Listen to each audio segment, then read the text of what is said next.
Baltimore's penchant for violence seems at times unstoppable. For 4 straight years, the city has topped 300 homicides, a number not seen since the 1990s, when the city had tens of thousands of more people. So perhaps the city could look elsewhere, like the Bay Area, for both hope and advice.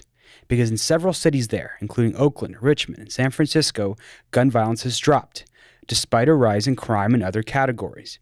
In fact, throughout the Bay Area, gun homicides have dropped 30% over the past decade. So the question, how did it happen, and what Baltimore can learn from it? An article in The Guardian provides some clues. The piece examined factors like gentrification, displacement, gun laws, and national crime trends, and concluded a commitment to community-oriented violence prevention programs focused on mediation and outreach was key.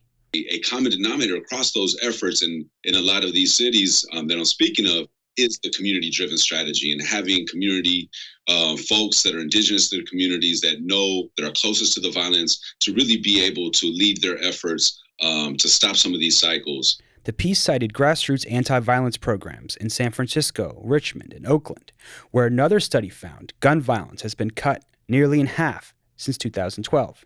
Each program emphasizes mediation by ex-offenders and intensive outreach. So as we're seeing efforts to do street outreach, to hire people who are from the neighborhoods, hire credible messengers from the communities to go out and identify the highest risk groups, the highest risk individuals in order to quell some of the conflicts that are coming up. Richmond pioneered an 18-month Peacemaker Fellowship as part of a 75% drop in homicides. Individuals most at risk of gun violence are paired with mentors and life coaches, set goals for their personal improvement, travel internationally and nationally, and receive a monthly allowance of $1,000 or more. They get to make the decisions about how peaceful and safe this city is, and they're making those decisions every day. So we want to expose them to a world where they go from, I don't give up, to a place where maybe I do. The Operation Peacemaker Fellowship has since expanded to other cities. It costs $600,000 a year for 25 to 40 fellows, half of which is covered by philanthropy. The program says Baltimore officials reached out in 2016 but have not been in touch since. The article concludes that it was the intensive prevention programs, not gentrification, that tamped down gun violence.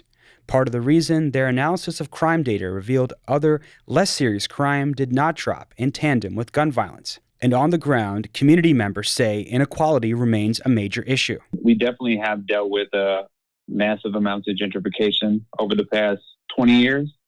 And we do see rising levels of violence happening in the areas where people have been gentrified out to. Because inequality is really the driver of a lot of the violence that comes up in these communities. Even as we're doing work to support community-led efforts, a lot of the focus is on how are we addressing inequality. Baltimore does have mediation programs like Safe Streets, in which credible messengers like ex-offenders mediate disputes. But funding has been an issue in the past, even though state legislators dedicated money to expand the program. There's also a disconnect between these programs and a continued tough-on-crime approach by law enforcement.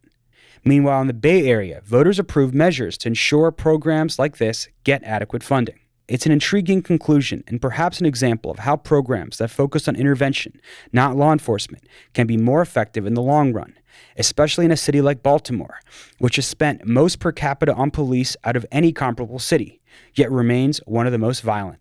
With Stephen Janis, this is Jessel Noor in Baltimore.